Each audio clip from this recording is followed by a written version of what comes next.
Subscribe our YouTube channel and press the bell icon to never miss an update from CGPSC eGyan. Visit our website visualcard.com to get complete video series.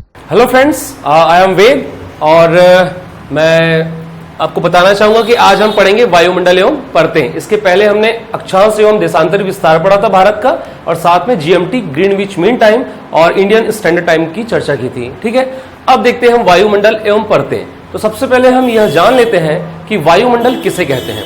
पृथ्वी के चारों ओर जो गैसीय आवरण है उसे पृथ्वी का वायुमंडल कहा जाता है। ठीक है, और इसमें यह तीन रूप में बटा होता है। कैसे? इसका जो निर्माण है, या हम बोलें कि इसके संगठक क्या है, ठीक, तो वो है गैस, सेकंड है जल वाष्प,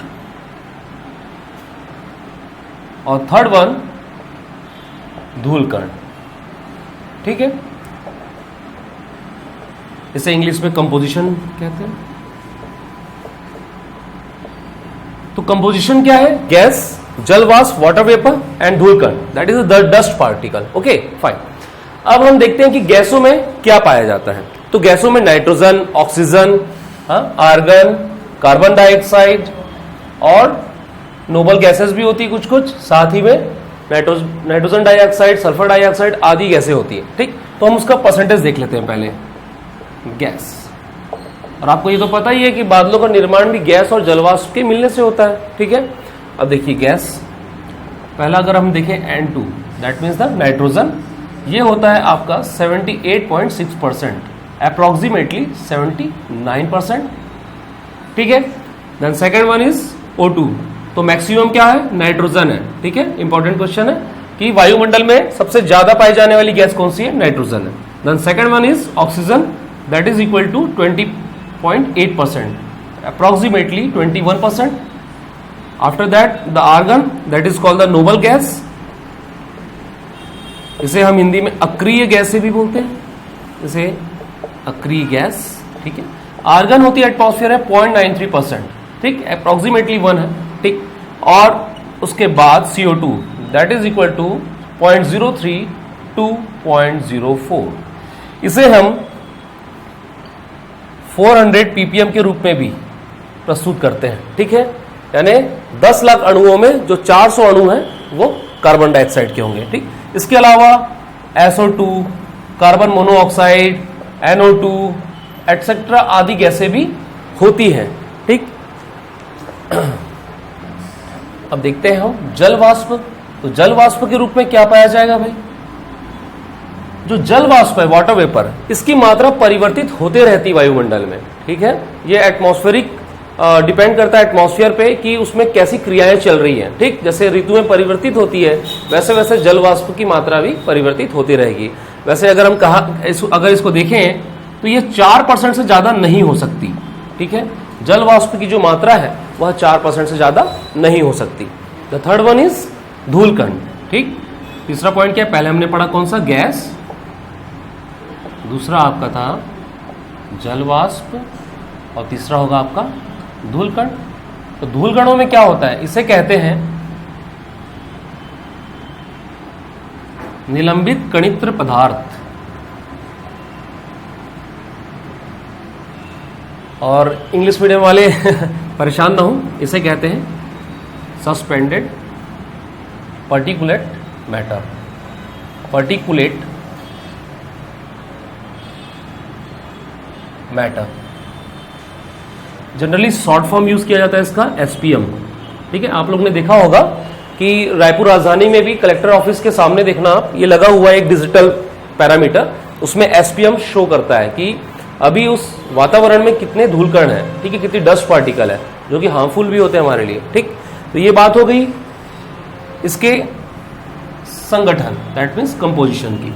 अब पढ़ते हैं वायुमंडल की परतों के बारे में। ठीक, तो आपको पता है कि जैसे अर्थ है, ठीक है, इसमें जैसे जैसे हम ऊंचाई के साथ जाते हैं तापमान में क्या होती है? कमी होती है तापमान में। ठीक, टेम्परेचर क्या होता है? डिक्रीज होता है। ठीक, और इसके विभिन्न स्तर पर क्या होती है? परतें पाई जाती है। ठीक, जैसे पहली परत को हम बोलते हैं क्षोभमंडल। ठीक, द नेक्स्ट वन अच्छा, इसे इंग्लिश में बोलते हैं ट्रोपोस्फियर। फिर आती है समताप मंडल, that is called the stratosphere. ठीक, देन मध्य मंडल, दैट इज कॉल्ड मीजोस्फियर। ठीक, तो वायुमंडल की परतों को भी हम दो पार्ट में बांट सकते हैं। ठीक, पहला सममंडल और दूसरा विषम मंडल। ठीक है, तो सममंडल में कौन कौन सी परतें आएंगी? ये तीनों परतें सममंडल में आती है। पहला क्षोभ मंडल, troposphere, the second one is stratosphere और third one is mesosphere, that means मध्य मंडल, और ये समताप मंडल। ठीक, और विषम में आएगी उष्ण मंडल, इसे हम और क्या कहते हैं? आयनोस्फियर। ठीक, इसे आयनोस्फियर भी कहते हैं। साथ और एक होता है बहिर्मंडल। ठीक है, इसे आयनोस्फियर कहते हैं, उष्ण मंडल है। मैं बताऊंगा इसे आयनोस्फियर क्यों कहते हैं। ठीक है, ये सममंडल हो गया और ये विषम मंडल हो गया।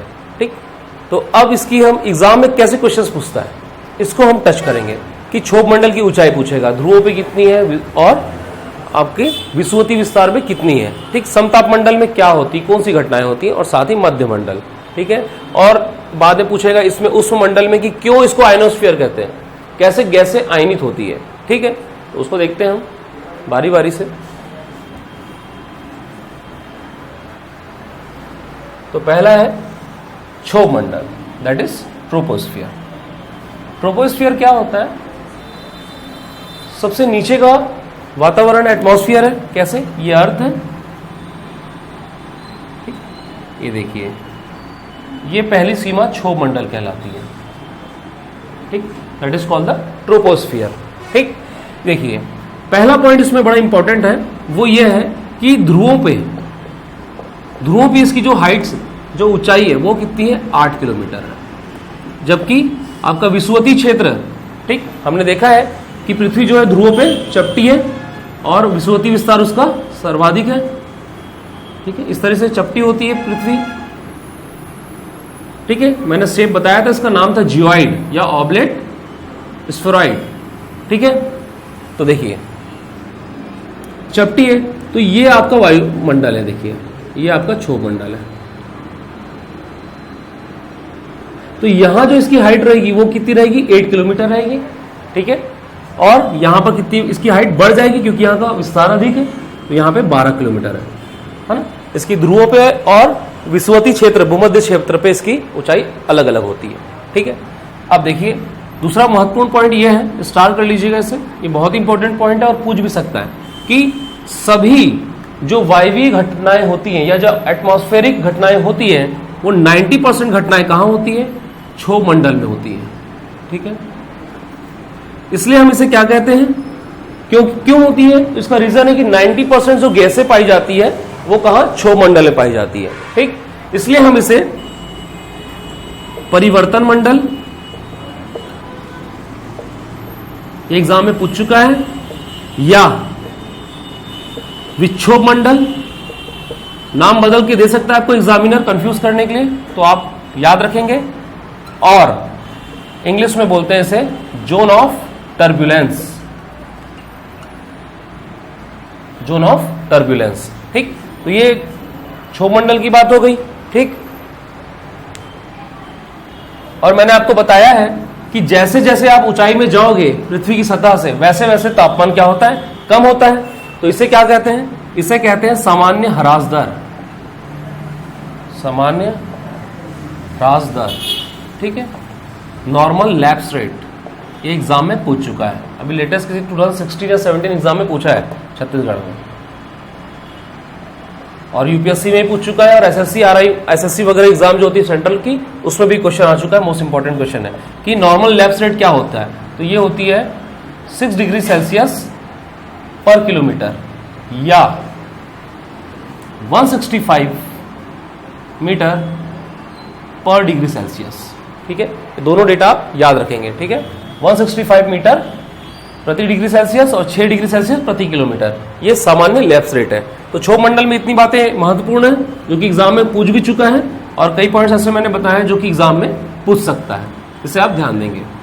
देखिए, हमारा उद्देश्य है कि आपकी एग्जाम क्रैक हो। ठीक है, ज्ञानी बनाना उद्देश्य नहीं है। अगर ज्ञानी बनाना हो तो क्षोभ मंडल में और भी बहुत सारी चीजें हैं जो आपको मैं बता सकता हूँ, पर वो कभी एग्जामिनर ने टच नहीं की है। और आई थिंक सो कि जो एग्जामिनर का माइंड सेट होता है, ये आपको पता चलेगा 5 साल के क्वेश्चन पेपर को जो आप टैली करोगे, 5 साल 10 साल के, तो आपको पता चलेगा कि एक क्राइटेरिया के बाहर एग्जामिनर नहीं जाता।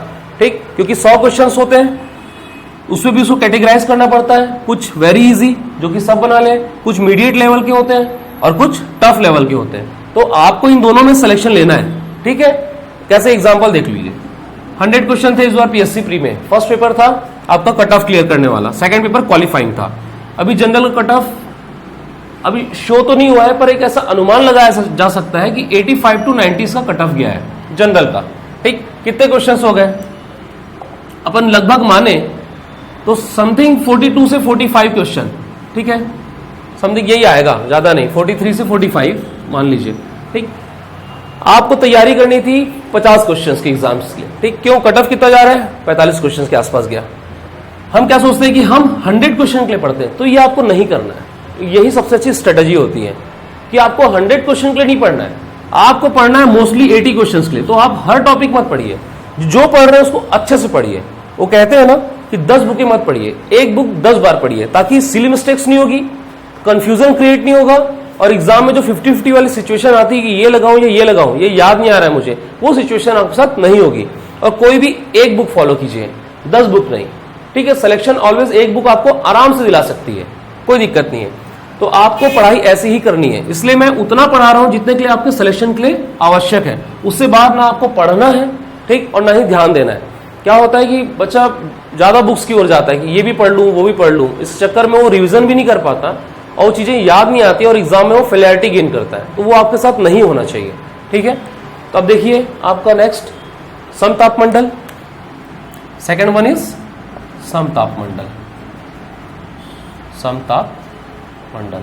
ठीक, तो क्षोभ मंडल के बाद समतापमंडल आता है। ठीक, यह 50 किलोमीटर तक रहता है, इसकी जो ऊंचाई है वो 50 किलोमीटर तक है।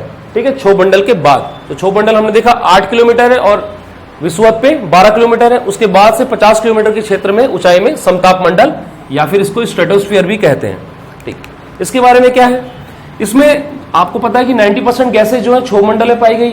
तो अब जो बची कुछ गैसें, तो सब मंडलों में या सभी स्फीयर में कुछ कुछ गैसें पाई जाएंगी। तो यहां देखा गया कि जो तापमान रहता है वो समान रहता है यहां पे। ठीक है, तापमान समान रहता है। वायुमंडल, जो वायुमंडलीय क्रियाएं हैं वो न के बराबर होती हैं। क्यों न के बराबर होती है? क्योंकि यहां पे गैसें कम पाई जाती हैं, न के बराबर। ठीक, तो सामान्य तापमान है, वायुमंडल साफ है, तो ऐसी दशा किस चीज के लिए उपयोगी हो सकती है? तो ऐसी जगह उपयोगी हो सकती है, मोस्ट इंपॉर्टेंट क्वेश्चन है, कई बार एग्जाम में आ चुका है और बिल्कुल संभावना है आने की, कि जो वायुयान है वो इसी मंडल ट्रोपोस्फियर में उड़ाए जाते हैं। क्यों? क्योंकि यहां पर वायुमंडल साफ रहता है। ठीक, और एक और इंपॉर्टेंट पॉइंट ये है, आपने ओजोन परत का नाम सुना है, तो क्वेश्चन एग्जाम में पूछ चुका है कि ओजोन परत कहां पाई जाती है? तो आंसर होगा समतापमंडल, स्ट्रेटोस्फियर। ठीक है, अगर ये क्वेश्चन आता है कि इसका संकेंद्रण या कॉन्सेंट्रेशन कहां ज्यादा है, तो आप उसमें टिक लगाएंगे 30 to 50 किलोमीटर। इसमें आपका संकेंद्रण क्या होता है? ज्यादा होता है। कई बुक्स में ये 20 से 25 किलोमीटर के आसपास मिलता है, 20 से 25 किलोमीटर के आसपास मिलता है संकेंद्रण। पाया तो बहुत ऊंची क्षेत्र में रहता है, ठीक है, यानी बहुत अधिक क्षेत्र में पाया जाता है, लेकिन संकेंद्रण जहां पे ज्यादा है ओजोन परत, उसकी बात करें हम तो 30 to 50 किलोमीटर। और एक और जगह है जो 80 से 100 किलोमीटर क्षेत्र, यहां भी कुछ मात्रा में ओजोन पाई जाती है। अब ओजोन का मुख्य कार्य क्या होता है? तो यूवी रेज, परावैंगनिक किरणें जो सूर्य से आती है उनका अवशोषण करती हैं, ठीक है, जिससे हमारी रक्षा होती है। और क्या है? कुछ किरणों को ये आने देती है, तो मैक्सिमम एब्जॉर्ब कर लेती है, लेकिन कुछ किरणों को ये वायुमंडल की सतह पर, सॉरी धरती की सतह पर, पृथ्वी की सतह पर ये आने देती है। और उसमें क्या होता है, विटामिन डी होता है। ठीक है, बाद में हम साइंस में पढ़ेंगे कि यूवी के भी टाइप्स होते हैं, यूवी रेज के, UV A, UV B, UV C, सबसे खतरनाक यूवी सी रेज होती हैं। ठीक है, वो आगे आने वाली क्लासों में पढ़ेंगे। ठीक है, द थर्ड वन इज मध्यमंडल, दैट इज कॉल्ड मेसोस्फीयर। ठीक, व्हाट इज मेसो। ठीक, इसमें क्या है, इसमें यह सबसे ठंडी परत है, पहली बात, सबसे ठंडी परत है ये। ठीक है, 90% जो उल्काएं होती है, मीटियोर्स, वो यहीं पे समाप्त हो जाती है। ये इंपॉर्टेंट है कि 90% जो मीटियोर्स है, उल्काएं हैं, वो कहां समाप्त होगी, मध्यमंडल में समाप्त होगी। ठीक है, ये हो गया मध्यमंडल के साथ। और इसमें कुछ ज्यादा तो नहीं है, हाँ, इसकी ऊंचाई जो है वो लिख लीजिए 50 to 80 किलोमीटर, ये इसकी डिस्टेंस है इसका, जहां पे मध्यमंडल पाया जाता है। ठीक है, 50 to 80 kilometre. Next one is उष्ममंडल, जो कि बहुत ही इंपॉर्टेंट है, that is called the thermosphere. ये फोर्थ वन है, उष्ममंडल। ठीक, that is called the thermosphere. ठीक, उष्ममंडल क्या होता है, यह सभी परतों में सबसे गर्म परत। ठीक है, तो इसका तापमान 1700 डिग्री सेल्सियस है। ठीक, दूसरा पॉइंट क्या है इसमें इंपॉर्टेंट, जो अंतरिक्ष से आने वाली जो विकिरणें हैं वो क्या करती है, इस मंडल में या इस थर्मोस्फीयर में उपस्थित गैसों को क्या कर देती है, आयनित कर देती है। ठीक है, जैसे कोई तत्व है, उससे इलेक्ट्रॉन है, तो उसके इलेक्ट्रॉन को निकाल देगी। ठीक है, तो उसे आयोनाइजेशन करते हैं, that is called the ionisation. तो गैसों को आयनित कर देती हैं। इस आयनन के कारण, इस आयोनाइजेशन के कारण ही हम इसे क्या कहते हैं, आयनोस्फीयर। ठीक, that is called the ionosphere. ठीक, आयनित गैसों के कारण क्या होता है, इससे जो रेडियो तरंगे हैं वो लौट के वापस भी चले जाती है, इसलिए हम इसको रेडियो और मोबाइल तरंगों के लिए यूटिलाइज करते हैं। ठीक है, आज जो हम रेडियो का प्रयोग कर रहे हैं, वो तरंगे जाती हैं सैटेलाइट के माध्यम से, या फिर जो छतरी रहती है इन लोग की, केबल एंटीना जिसको बोलते हैं हम, उससे जाती है और आयन से टकरा के वापस आती है और हम रेडियो को सुन पाते हैं। ठीक है, तो इसका उपयोग यही है। और एक महत्वपूर्ण उपयोग यह है, या महत्वपूर्ण पॉइंट यह है कि जो कॉस्मिक रेस है, क्या कॉस्मिक रेस, ठीक है, ठीक, ब्रह्मांड की जो किरणें हैं वो उत्तरी गोलार्ध और दक्षिणी गोलार्ध में जब पड़ती हैं, ठीक है, उनसे टकराती हैं तो एक तेज प्रकाश उत्पन्न करती है। तो उत्तरी गोलार्ध, नॉर्दर्न हेमिस्फीयर, और सेकंड है आपका दक्षिणी गोलार्ध, that is the southern hemisphere. तो इन दोनों में क्या होता है, अरोरा बोरियालिस और अरोरा ऑस्ट्रेलिस, ठीक, ये दोनों हैं, आपके चमक उत्पन्न होती है, उनका ये नाम है। ये एग्जाम में होप सो पूछ सकता है, इसको आप ध्यान रखेंगे। ठीक है, उत्तरी गोलार्ध में और दक्षिणी गोलार्ध में। ठीक है, ये पृथ्वी है, ठीक है, ये नॉर्दर्न हेमिस्फीयर है, ये सदर्न हेमिस्फीयर है। तो ध्रुवों में होता है, याद रखना, ये कहां होगा, ध्रुवों में। तो उत्तरी ध्रुव में कौन सा होगा आपका, अरोरा बोरियालिस, और दक्षिणी में अरोरा ऑस्ट्रेलिस। याद रखना, ये सदर्न हेमिस्फीयर में क्या है आपका, ऑस्ट्रेलिया है, तो अरोरा ऑस्ट्रेलिस। आपसे इसको फिर ये भी याद हो जाएगा कि उत्तरी गोलार्ध में कौन सा है। ठीक है, तो ये उष्ममंडल हो गया। द फोर्थ वन इज बहिर्मंडल, that is called the exosphere. ठीक, इसका ज्यादा इंपॉर्टेंस नहीं है, बट ये रक्षा करता है हमारी पृथ्वी की सतह की, यहाँ पर कॉस्मिक रेस को आने से रोकता है बहिर्मंडल। और ये यहाँ पर खतरनाक और डेंजरस बोल सकते हैं कॉस्मिक रेज होती हैं। ठीक है, तो बस बहिर्मंडल में इतना ही है और ज्यादा कुछ है नहीं। ठीक है, यहां पर आपका धीरे धीरे वायुमंडल जो है पृथ्वी का वो समाप्त हो जाएगा। ठीक, तो दोस्तों ये वायुमंडल में उसकी परतें थी, इसमें उतना आपको बता दिया गया जितना कि एग्जाम के लिए इंपॉर्टेंट है। आने वाली क्लास में हम जलवायु और मौसम को पढ़ेंगे।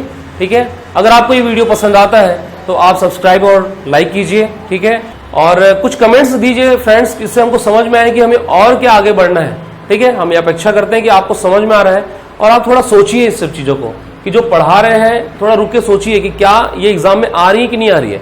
बिल्कुल ऐसे विश्वास करके नहीं, आप 5 साल के पेपर को टैली कीजिए, देखिए क्वेश्चन क्या स्ट्राइक कर रहे हैं, या फिर जो टेस्ट सीरीज हो रही है मार्केट्स में आप उसको ले सकते हैं और देखिए ज्योग्राफी क्वेश्चन क्या बन रहे हैं। ठीक है, और हमको कमेंट में साथ साथ बताइए भी, ठीक है।